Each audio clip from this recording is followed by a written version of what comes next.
Hey guys, Washi's story is almost over, and I don't know if I'm happy because we're finally gonna stop seeing those girls suffer, or if I'm sad to let them go and I won't be able to enjoy those characters anymore. Over the course of those 5 episodes, I have to say that I am endeared by those characters and I like them. I like the three of them, now the two of them. And this episode, episode 5, it gave me everything that I wanted. First of all, I really wanted to see the aftermath. I really wanted to see the social aspect of the idea of being a hero, of the idea of serving Shinju-sama. See, after 5 episodes, I finally learned the name of the god. And I was very curious to see how the society would react to the death of someone who was trying to protect them. And it was really interesting because there was the funeral, and the funeral to me was the most interesting part of this episode because it showed lots of things and lots of hints onto the society and onto this corporation. I don't know what it is that controls the girls and makes the girls fight. So this corporation, it showed us a little bit of them. And it was interesting because all the adults, some of them were happy because, not happy, but they were content with the situation. I think that this word is more fit to this situation because they knew that that family, Gin's family, would receive money. It seems they would receive some kind of benefit after Gin's battles and after Gin's help to the cause. And it's interesting because even though they were receiving that, the family, Gin's family specifically, was very sad. They were grieving her loss, but they couldn't really show that because we've had one member of the family showing that, which was Gin's younger brother. Not the baby, but the other one that was younger, the little kid. And that to me was the most interesting thing because he was the only one who was actually able to show emotions and to question the situation. Because for him, it's not important that she fights over something, that she protects and that she helps God. He only wants her company. He only wants Gin as a human being, as his sister. And that's very sad because everyone else, they knew the implications of criticizing, they knew the implications of questioning, and I had no clue about it. But you know, after this episode, we could actually notice that they can't really question things. You know, that little boy was silenced very early into his cry, and he wasn't able to say much, and there was a sense of control over there. There was a very mysterious person who was wearing a mask, and then he started walking towards the boy, and then he stopped because he saw that the boy was contained. But probably everybody else knew that something bad was going to happen if there were criticisms. And the funeral scene was also very interesting because of the difference, the disparity between Washi's expression and what's the name of the blonde girl? Oh my god, I was remembering her name. It's Gin, Washi, and Nogi. Nogi, right? Sonoko Nogi. Yeah, I think it's Nogi. Yeah, so Nogi was crying a lot. She was sad, and Washi, I felt like I related more like Washi. I related more to Washi's way of expressing. Washi was very sad, but it seems to me, I don't know, I got that impression from her. It seems to me that she was like, oh my god, I can't believe she's dead over this. I can't believe we're having to fight because of this god. And it was kind of like she was able to question that at the same time that she was able to feel sad for her friend. So there was this duality. So after that, we've had a very emotional scene at the car, the two girls talking about Gin and making sure that she's not forgotten. And I think that the teacher, who's their mentor, she's a very special person. You know, she's struggling together with the girls to keep things in line. And I don't know if she is involved somewhat, but it seems to me that she's suffering a lot too.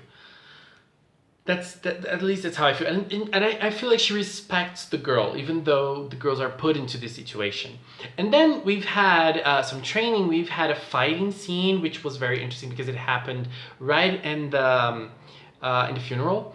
And then after that we've had a scene at the school that was very interesting, that at least I didn't know about it. There is kind of a rule in the society that people cannot talk about the heroes. So they can't talk about the heroes and what they do.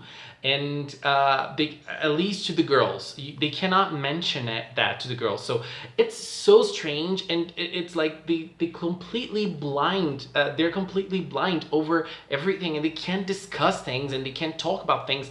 It's so strange, and it's a way of controlling and keeping control over society, and that's a way of the girls fighting, of keeping the girls as heroes, as fighters. But there is also a strange thing in that, and I'm gonna get to that later on, but ultimately, I think that this episode ended in a pretty nice line. It was very cute seeing those two girls together, having fun in the festival. The scenes with the fireworks were beautiful. The three cats, everything was really, really sweet. And I think that one of the last scenes of the episode, and the fireworks scenes, they were very beautiful, but they were also, I felt like it was also kind of like a goodbye. And it's the name of the episode. The episode was called Goodbye, and I feel like that was the goodbye, because that was the moment in which they were feeling happy together, they were feeling close to each other, and they were still remembering Gin, but they were not as sad as they were before. They kind of like understood what happened, and they were not saying that they moved on, but they were more accepting of what happened, and they were able to feel like this sisterhood. Those two girls together, bonding and staying together, amazing. I really liked that. And the last scene of the episode really got me bugged, because over the course of watching this season of Yuki Yuna, I remembered something about the mascots of the first season. I remember there were mascots, but I didn't really remember what they were for. And then I remembered, and then we see that there is a new something, and there's something that I don't know, but this something is something that's going to make the girls suffer even more, and the teacher seems to be against it. We don't really know what that is, but maybe they will put it into action in the next episode. So I feel very confused, because we're dealing with mystical and mythical powers, and we're dealing with powers that are not done scientifically. I mean, the girls are not implemented with those powers. It doesn't seem like that. It seems like God gave the girls power. But at the same time, there are humans controlling things from behind. There's this corporation, there's this group that is doing something, and they're doing their best to keep the girls in line so that they can fight over them and not complain about it, and not make a riot about it. Because if I were like the parent of a girl, I would never let my daughter fight in something like that, even if it's to save the world. I would never let, I think so, I don't know, maybe I am just saying that because I'm angry right now at the show, but I don't think I would. And even though there are benefits, there are things that the family is able to gain from the girl becoming a hero, I would never let that happen to me. I would never let that happen, not to me, but to a daughter of mine. And I really hope that if I were a little girl, my parents would not let me into the situation. But it seems that they don't have a control over the situation. And that's the most bugging part, because that's very sad, and that's kind of like those utopian, dystopian movies that we have lately. Not only lately, we've always had them, but it seems that they're very popular lately.